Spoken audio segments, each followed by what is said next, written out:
Cool. Okay, there it is. Yeah. Great. Um, so we're just going to go over a couple of things today about the class. So we'll talk about who's teaching the class. We'll talk about what a worker co-op is, who might want to take the class. We'll talk about what the class will be like, and then there'll be some time for questions and answers.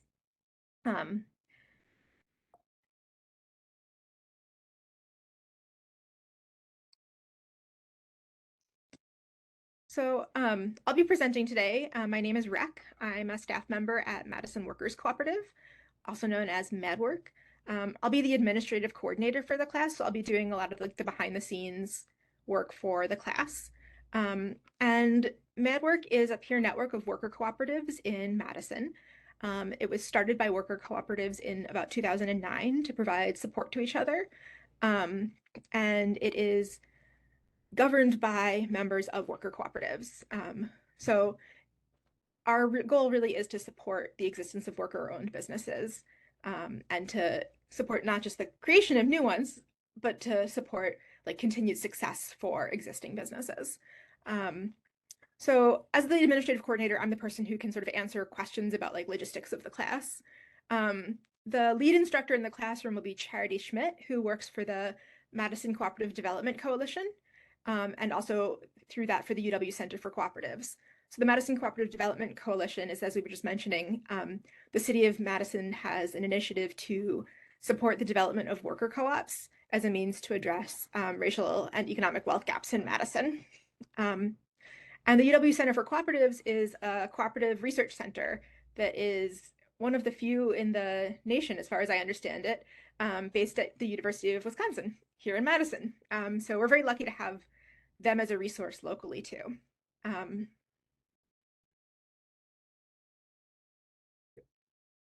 So figured not everyone's familiar with what a worker co-op is, so I just wanted to go over that briefly, since that's often a reason people come to info sessions.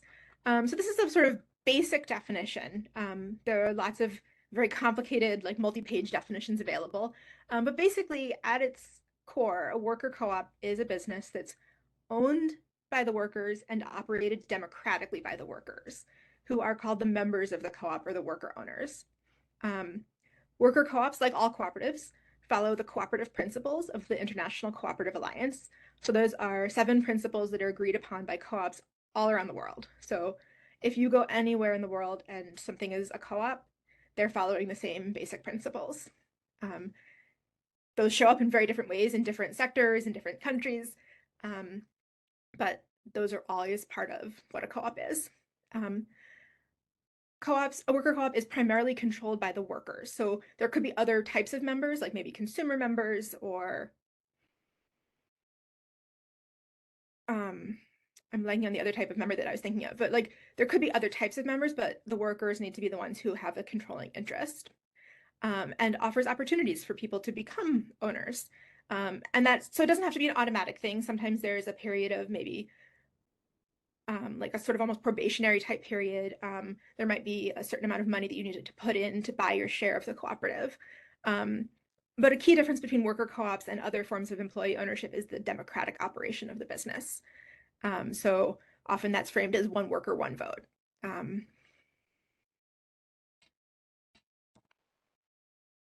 So there are worker co-ops in a lot of different industries, and really can exist in any industry. Co-ops have a lot of leeway in determining how they want to determine membership, how they want to make decisions democratically, and how they want to distribute surplus, which is what co-ops refer to as what co-ops call profit at the end of the year. So some local co-ops I just wanted to highlight, just so you can see a sense of how many different types of industries co-ops can be in. Madison Cycle Works does bicycle repair and bike delivery. The Nina Collective is a consulting co-op doing racial justice consulting. Soaring Independent does home care. Union Cab is a transportation co-op. Isthmus Engineering and Manufacturing is a engineering and manufacturing co-op. Roots for Change is a co-op of health workers doing culturally specific healthcare in the Latinx community. The Interpreters Co-op is a co-op that provides interpretations and translation services. And Union Technology is a co-op that provides particular IT services, mostly around, I think, like computer security. So there's a lot of different ways to have a co-op. I didn't put on here, I don't know why, but community pharmacy is both a pharmacy, but also a retail business. So there's a lot of different types of businesses that have really successfully operated as co-ops. So in terms of who might want to take this class, current or past students in the trades is sort of, that was our original idea in teaching the class, but we've realized that there's actually a lot more than just those folks who might be interested. But students in the trades could be in the same trade, or could be in different trades, making a business that combines different trades into one business that can provide more services. The example that someone at MadWork often uses is the idea of a business where you go and you get a haircut while you get your oil changed. So, you know, maybe that might not be the most feasible, maybe it would be, but there's definitely ways to combine different aspects of what people's skills are. Another set of people who might be interested in this class are current business owners who are interested in converting their business to a worker cooperative. And for that, we would suggest that they take it along with key employees so that it's not just the owner of the business taking the class, but also people who will be the worker owners in the future learning about worker cooperation. So existing businesses can convert into a worker cooperative. It basically means that you sell the business to the employees. And it's a really good strategy for business owners who are looking to retire, especially we know a lot of like small business owners, family businesses are not getting passed down to the next generation as much. And so it's a really good way to preserve a business that serves a community that needs the services. I think we've probably all been to local businesses where we know the employees have been there for years and years and years, and they know how to run the business very well. So it's also a good way for an owner to recognize that their employees have that skill and knowledge. I think it's also an option for entrepreneurs who are looking to move into something else, right? That like there's some people who like to just come up with ideas for businesses, and rather than like folding a business just to move into something else, they could keep it going by selling to their workers. And then also just people thinking about starting a business together. It's a different business model than a lot of the business development resources in town will talk about, but a worker co-op gives people who are part of the business the same rights and responsibilities. So there's a lot of equality there. And it also requires less capital than a single owner business. So it makes it a lot more of an accessible model for people to start the business.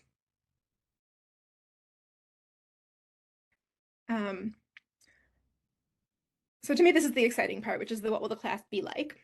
So a really key focus for us is to be interactive and participatory. So it is not going to be a set of lectures about what is a worker co-op or why is a worker co-op.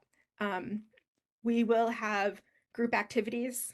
There'll be discussions.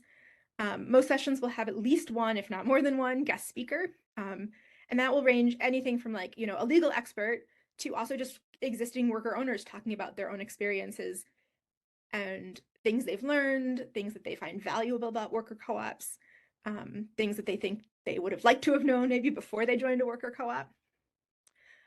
We're hoping to arrange some optional field trips.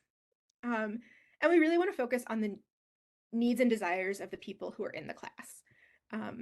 So we have a lot of time built in for like, if there's more interest in a particular topic, or if people are finding that something isn't making sense, we want to make sure that we have time to really focus in on those areas. Our goal really is that people leave ready to start a business, whether now or in the future. So we want to make sure we have a lot of opportunity for people to get the information that they're looking for.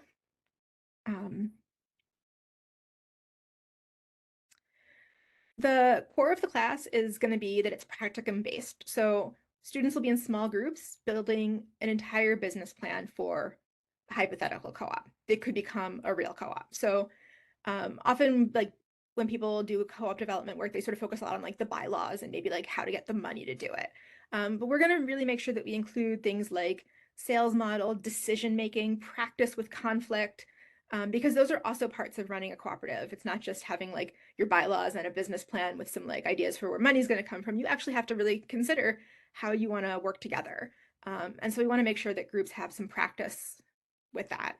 So we are encouraging people to take the class with other people from their program and build a hypothetical business in that way, but we'll also be able to create groups of people from different programs or different businesses to work on a hypothetical business.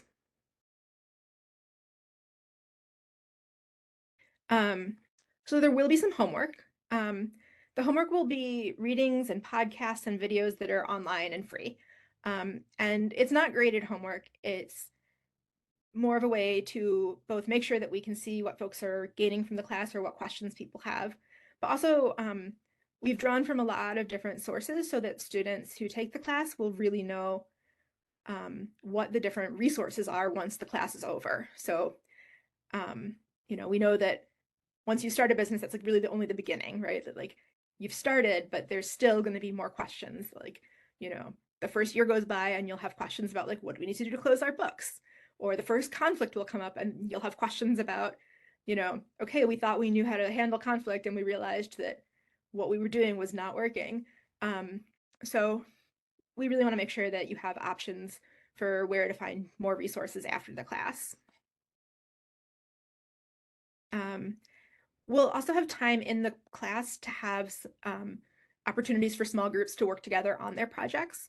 We do think that groups will probably need to meet once or twice outside of class to work on their projects. The class doesn't meet on the first Wednesdays of March and April, so that might be an option for when groups meet, that like it's sort of an easy, like the same time and day of the week. And group meetings can be virtual, they can be over the phone, they can be however, by email, whatever the group feels like is a good way to interact and make decisions. And then at the last session, we'll have an opportunity for final presentations. So each group will be able to give a presentation about their business plan, answer questions, and also receive feedback from both their fellow students, but also from existing worker owners from local co-ops who can attend and help students sort of hone ideas for improvement or sort of celebrate successful ideas.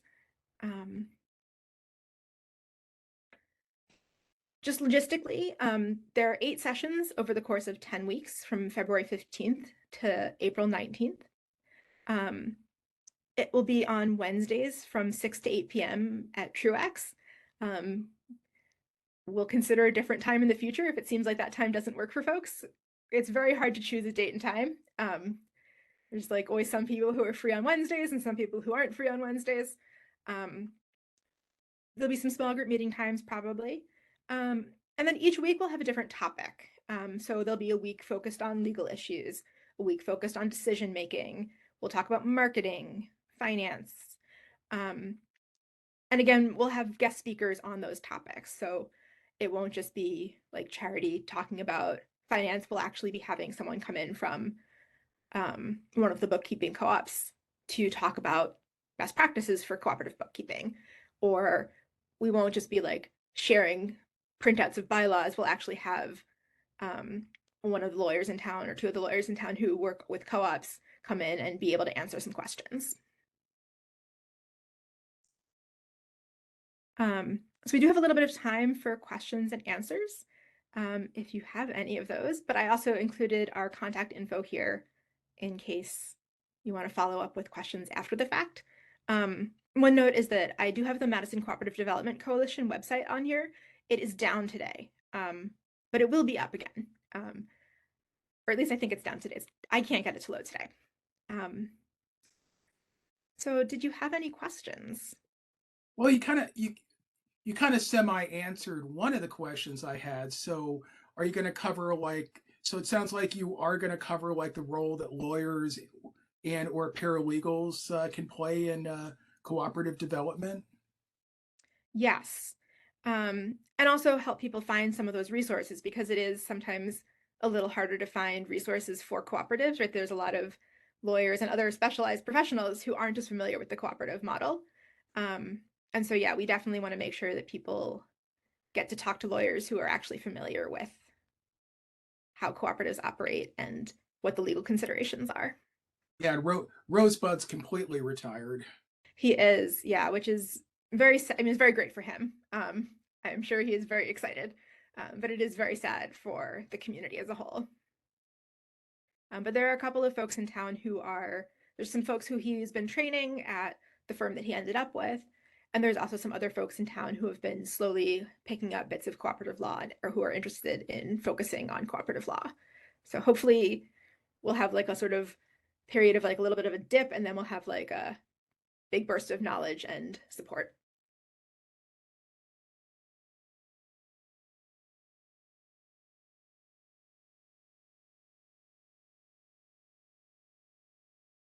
Jen, did you have any questions that I haven't answered that you think I should answer? I don't think so. I think oh, my camera's still on.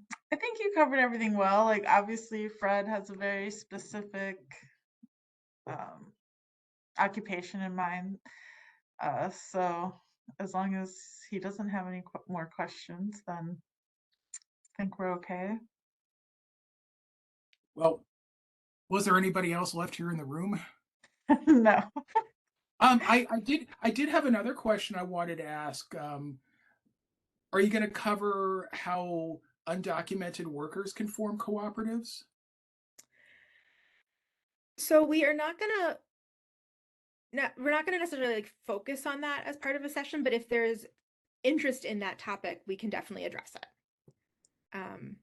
Again, we're hoping to sort of gear the information to the folks who are in the room. So if there are folks who are interested in taking the class who are undocumented, we'll definitely have resources for how to form a cooperative of folks who are undocumented.